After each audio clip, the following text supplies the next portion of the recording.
전 축구선수 강지용의 발인식이 오늘 장례식장에서 엄수됐습니다. 너무나도 안타까운 인재의 죽음이라 많은 사람들이 가슴 아파했는데요. 여기에 죽음의 가장 큰 원인으로 꼽히는 아버지가 드디어 입을 열었습니다. 어떻게 이렇게 뻔뻔할 수 있을까 싶은데요. 강지용의 부모는 부모라고 하기에는 남보다 못한 상황을 강지용에게 만들었습니다. 강지용의 전성기 연봉은 1억 5천만 원이었고 11년 동안 번 돈이 연봉만 세후 5억 이상이라고 합니다. 이 돈을 아버지가 다 관리했다고 하는데요.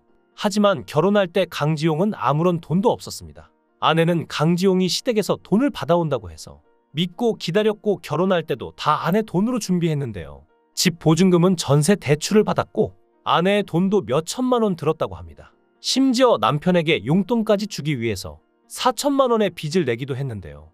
남편은 결국 시댁에서 돈을 받아오지 못했죠. 아내는 시댁 식구들이 남편을 돈줄이라고 생각하는 것 같다며 시부모님들은 내 돈 들여 키웠으니 자식 돈 쓰는 건 문제없다고 생각이 될 정도라고 했습니다. 도대체 어떤 부모가 이럴 수 있을까요? 그런데 강지용의 부모님은 50평대 아파트에 거주 중인데요. 강지용이 부모에게 평수를 좀 줄여서 돈을 달라고 하니까 부모가 못 팔겠다고 했다고 합니다. 심지어 어머니가 강지용에게 내 아버지가 큰 집에서 사는 게 꿈인데 그 꿈을 깨고 싶냐고 말하기도 했다는데요. 본인 꿈 때문에 아들 인생은 어떻게 돼도 상관없나 싶었나 생각이 드는데요. 심지어 강지용의 부모는 그의 돈으로 남동생에게 빌라를 사주기도 했는데요. 또한 남동생 부부의 신혼집에도 강지용의 돈이 들어갔지만 정작 남동생 부부는 강지용 부부에게 결혼식 날짜조차 알리지 않았다고 하죠. 심지어 결혼 3년 차임에도 상견례를 하지 않아 사돈끼리 얼굴도 모르는 사이라고 했는데요. 여기서 끝이 아닙니다. 사실 강지용은 삼형제로 태어났는데요. 지금은 친형이 없는 상황입니다. 그 이유가 더 기가 막힌데요. 생전 형의 보증을 서줬는데 갑자기 대부업체에서 하나둘씩 연락이 왔다는데요.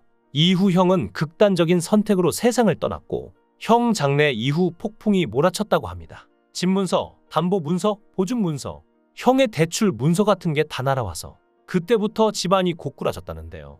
결국 강지용은 빚에 시달리다가 화학 공장에서 교대로 근무하기 시작했는데요. 축구선수로 억대의 돈을 벌다가 갑자기 공장에서 300만 원의 돈을 버니 본인 역시 마음이 말이 아니었을 것 같은데요. 서장훈은 이런 부부의 사정을 보며 아버지가 돈을 관리했으면 가족 일에 분명히 남편의 돈이 들어갔을 것이라며 그러면 11년치 연봉이 다 없어졌다고 보면 되는데 부모님한테 속은 거라고 지적했죠. 뿐만 아니라 이다은은 시어머니가 했던 상처도 꺼냈는데요. 시어머니가 그렇게 힘들면 헤어지고 애는 낳아서 우리 주라고 말하기도 했다는데요. 그리고 사실 이렇게 극단적인 상황이 오기까지 어느 정도 예상된 부분도 있었습니다. 남편이 금전적 스트레스를 받을 때 살기 싫다, 나가서 죽겠다는 식으로 아내가 만삭일 때도 반복해서 했다는데요.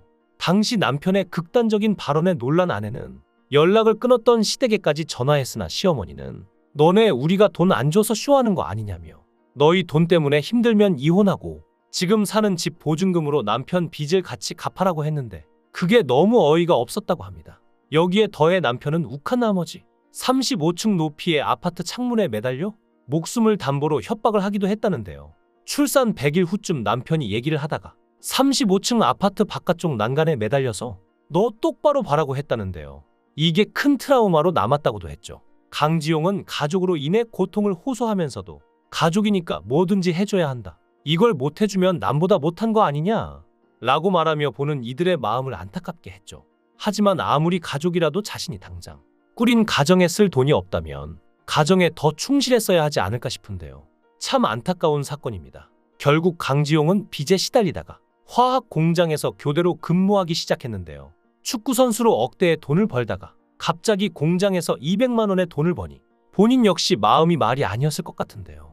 무릎 수술 후 은퇴 여부나 향후 진로에 대해 고민하던 시기에 현재의 아내를 만났는데 아내가 임신한 사실을 알고 현실을 마주하게 됐고 축구를 더 하고 싶었지만 은퇴할 수밖에 없었다고 하죠. 강지용은 사실 은퇴 후 축구 코치를 하고 싶었지만 가족과 떨어질 수 없어 사실상 축구를 포기하고 월 300만 원의 화학물질 제조 공장에 근무를 하고 있던 것이었습니다. 그리고 주말에만 간간히 축구 코치로 레슨을 하고 있던 것이었는데요.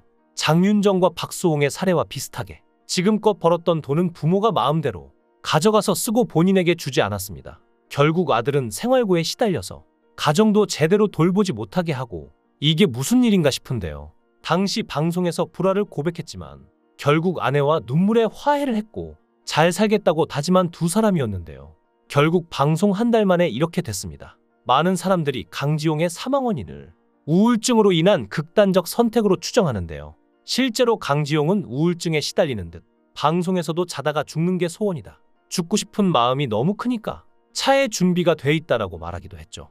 이혼 숙녀 캠프의 출발은 분명 악의적이지 않았습니다. 이혼 위기에 놓인 부부들이 막판 고민의 시간을 통해 관계를 되돌아보고 소송 이혼에 앞서 감정과 현실을 정리해보자는 기획은 의미 있는 시도였죠. 전문가의 조언, 합숙을 통한 깊은 대화, 서로에 대한 이해를 돕는 미션까지 프로그램은 진정성 있는 출발선에서 시작됐습니다. 그러나 누군가의 삶을 꺼내 보이기 시작한 순간부터 그 책임은 무거워지기 마련입니다. 특히 이미 지쳐있는 사람들의 고통은 조심스럽게 다뤄야 했을 것입니다. 하지만 방송은 어느 순간 공감을 유도하는 장면과 극적인 갈등에 초점을 맞추었기에 강지용의 무너지는 목소리와 고백을 하나의 장면처럼 사용했던 것은 아니었을까 하는 생각이 드네요.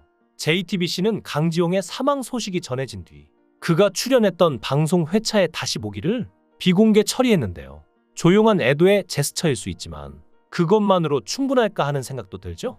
강지용의 사례는 리얼리티 예능이 일반인의 고통을 어떻게 다루는지에 대한 물음을 던지는데요. 최근 나는 솔로 24기에 출연한 영식 역시 방송 이후 심각한 악플에 시달리며 고통을 호소하기도 했습니다. 그는 무엇이든 물어보살에 출연해 자신의 고통을 고백했는데요. 방송 속 집착적 이미지가 과장되게 편집되었다며 경계선 지능, 스토커, 찐따 같은 조롱과 부모에 대한 욕설까지 받았다고 했죠. 실제로 그는 방송 직후 일상생활이 힘들 정도로 위축됐으며 금도 후유증이 남아있다고 토로했습니다. 방송 중 오열하거나 문틈 사이로 상대 출연자를 바라보던 장면이 의도와 다르게 해석됐다는 설명도 덧붙였죠. 앞서 그는 SNS를 통해 스토킹, 범죄자 취급 등 도를 넘은 비난은 자제를 부탁드린다. 많이 힘들다라고 말하며 고통을 호소했는데요. 이러한 사례들은 리얼리티 예능이 사람을 어떻게 다뤄야 하는지 그리고 어디까지 감정에 접근할 수 있는지를 되묻게 만듭니다. 프로그램의 취지가 선하더라도 출연자의 고통을 콘텐츠로 소비하는 방식은 재고되어야 할 텐데요. 강지용은 방송 이후에도 관심과 상담을 통한 관리가 이어졌더라면 어땠을까 하는 그런 아쉬움이 짙게 남습니다. 방송에서도 강지용의 극단적인 선택 혹은 우울에 대한 부분은 충분히 나왔기에 그 대처가 아쉽지 않나 한 번쯤은 돌아봐야 할 때가 아닐까요?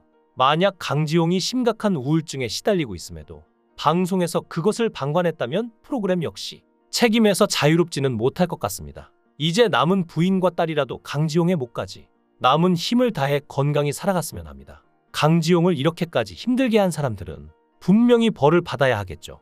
부디 하늘에서는 고통 없이 평안하길 바랍니다. 삼가 고인의 명복을 빕니다.